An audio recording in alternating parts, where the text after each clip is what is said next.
razницasi nima?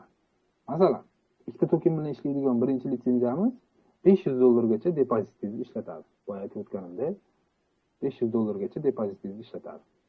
Ikkinchi litsenziyamiz $1000, $2000 ishlatadi. Pardon, $2000. $2000 sizni depozitingizni ishlatadi. Uchinchi litsenziyamiz $5000 ishlatadi. To'rtinchi litsenziyamiz без ограничения. Любой depozit ishlayveradi. Bu как бы chegarasi yo'q. Mana shu holatda farqlanadi.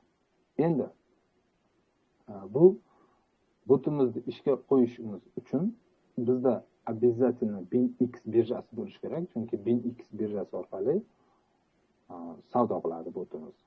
BinX dan ro'yxatdan o'tamiz, положенный identifikatsiya verifikatsiyalardan to'liq o'tib, undan keyin IP adreslari bor. IP adreslari bilan botimizni ulaymiz. Mana shu holat bilan bot просто торговаться qiladi. Ana endi обычный treyderlarda holati qanday bo'ladi? Masalan, men o'zim